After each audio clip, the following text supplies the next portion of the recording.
C'est quand même fou comment le retour d'un joueur peut vraiment métamorphoser une équipe. Salut à tous les gars, c'est Azial. Aujourd'hui, on se retrouve pour une nouvelle vidéo. Nouveau débrief de ce Mallorca-Barça. Victoire 5-1 du Barça avec une pluie de buteurs. Et on le voit, dans ces buteurs, il n'y a pas la présence de Lamine Yamal. Donc vous allez me dire, mais Azial, qu'est-ce que tu racontes? Lamine Yamal n'a même pas marqué. Pourquoi tu nous dis qu'il est si important? Pourquoi tu nous dis qu'il est l'élément moteur de ce Barça, qu'il est tant indispensable? Bah déjà parce que lors des derniers matchs, il n'était pas titulaire en tout cas, et à chaque fois le Barça a eu des résultats négatifs, n'a pas gagné. Là, bizarrement, il repart en tant que titulaire, et encore une fois, certes, il n'est pas buteur sur ce match-là, il aurait pu pourtant. Il a eu les occasions, il y a eu son petit picou là qu'il a raté, etc. Il a eu 2-3 spots pour potentiellement marquer aussi en première mi-temps. Sur le centre à terre là, de Rafinha en retrait où il rate complètement sa frappe. Bref, il a eu des occasions pour marquer, il ne l'a pas fait, mais encore une fois, vraiment, et pourtant, les commentateurs le disaient et tout, bon, je trouve qu'ils étaient peut-être un peu durs dans il fait pas un bon match, bon.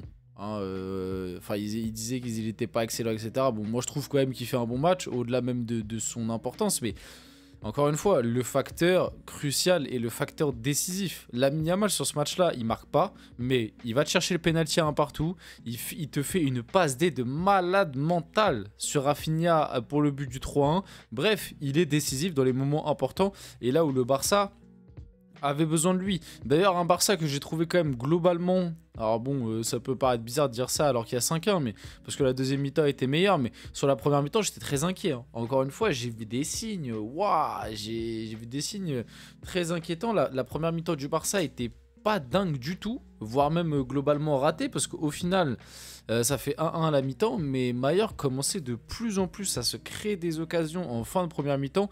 Heureusement que sur ce match-là, et encore sur le but que tu prends, d'ailleurs, le but qui est pas un penalty, hein, je suis en train de remarquer, je sais pas pourquoi il y a écrit sur penalty, le but n'est pas du tout un penalty, à part si je suis devenu fou, mais il me semble pas que le but soit un penalty, c'est sur l'action où Maffeo est lancé, il y a hors-jeu enfin, il y a pas hors-jeu, ça se joue à quelques centimètres, passe en retrait pour Muriqi, donc il n'y a pas du tout penalty.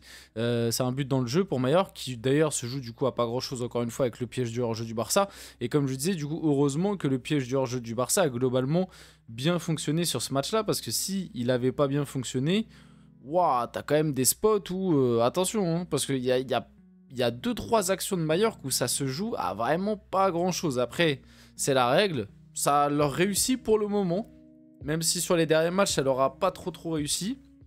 Là, encore une fois, ils prennent un but où ça se joue à 1 cm, donc va falloir faire attention à ça par la suite, mais sinon voilà, la deuxième mi-temps est bien meilleure. Comme je vous l'ai dit, j'ai pas trop aimé la première du Barça. La deuxième mi-temps était bien mieux. D'ailleurs, je suis déjà parti dans ma tirade. Si vous êtes à ce moment-là de la vidéo, ça veut dire que globalement le débrief doit vous plaire. En tout cas, je pense.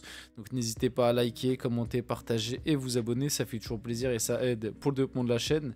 Et du coup, on va pouvoir continuer un petit peu le débrief. Et je remercie, comme d'habitude, bien évidemment, tous ceux qui mettent leur petit like, etc. Donc ouais, le Barça était bien mieux en deuxième mi-temps. Bien meilleur, avec de meilleures intentions. Lamine Yamal, encore une fois, qui montre qu'il est absolument indispensable. Il a quand même de la magie. Franchement, et pourtant, bon, moi, les commentateurs, j'ai trouvé un petit peu dur, mais ils n'avaient pas foncièrement tort dans Lamine Yamal, il n'a pas non plus crevé l'écran dans le sens où il fait pas un match exceptionnel. Mais c'est ça qui est complètement dingue, c'est qu'on parle d'un gamin de 17 ans qui fait pas un match exceptionnel et qui malgré tout pour moi aujourd'hui c'est grâce à lui que tu gagnes. Lui et Rafinha quoi en gros, parce que Rafinha met le doublé et met bon après le troisième but, franchement le troisième but c'est tellement une offrande magnifique de Lamine Yamal que t'as envie de dire t'as juste à la pousser dedans quoi, un extérieur du pied gauche qui est vraiment magnifique dans la course, qui tu vois il est pile poil dosé pour que le gardien ne puisse pas sortir, pour qu'il soit dans la course de Rafinha et qu'en même temps, il soit assez fort pour passer le tacle du défenseur.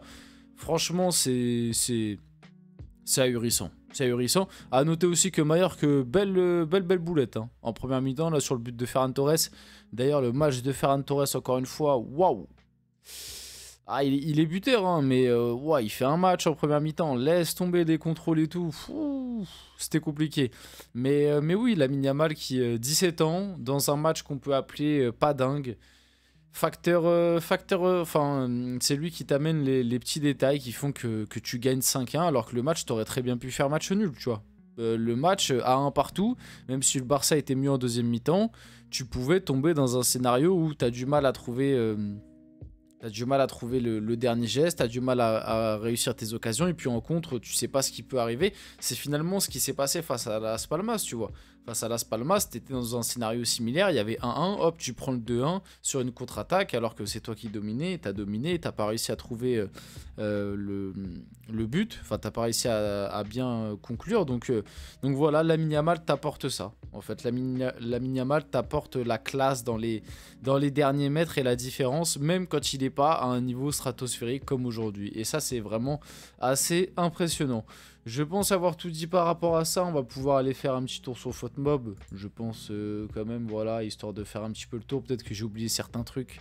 Comme d'habitude, vous connaissez. Donc, on le voit bien, la victoire 5-1 avec les buteurs.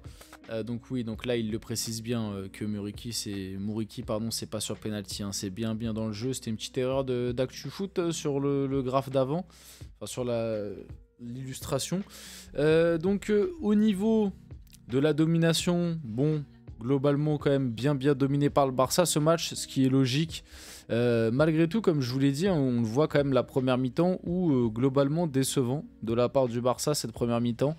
Beaucoup d'erreurs techniques, etc.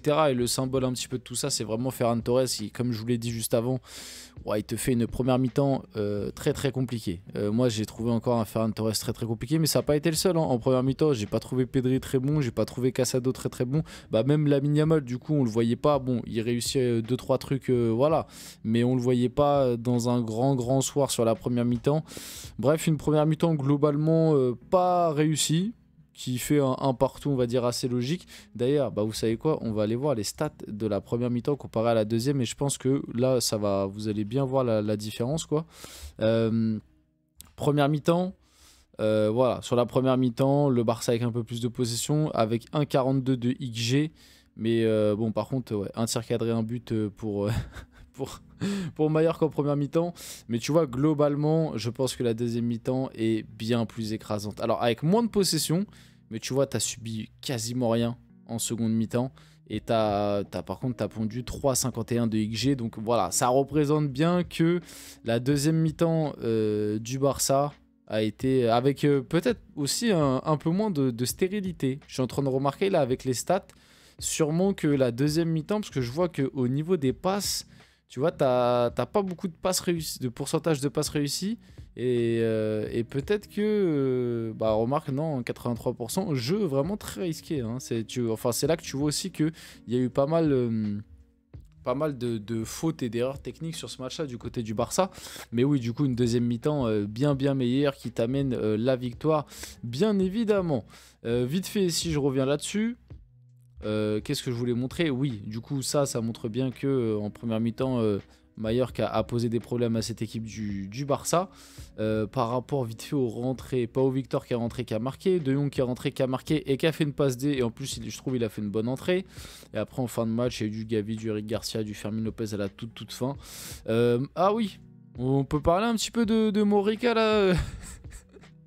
Bon, il a juste mis un coup de tête à un de ses coéquipiers, ça n'a pas été sanctionné par l'arbitre. Bon, écoutez, si on peut faire ça maintenant sur les terrains en 2024, non mais ouais, Morica qui a pété un câble. En même temps, Morica qui a passé quand même un quart d'heure très compliqué face à Lamine Yamal. On a dû lui faire un reproche, il a dû serrer, et voilà, bon, petit coup de tête. Bon, c'était sur Morlanes là. Bon, l'arbitre a pas décidé de sanctionner. Bon, Rafinha élu homme du match. Assez logiquement parce qu'il m'est doublé, même si bon, comme moi vous l'avez compris, j'aurais plus élu Lamine Yamal homme du match personnellement. Et globalement côté Barça, on va dire que la deuxième mi-temps, en tout cas tout le monde a été au niveau.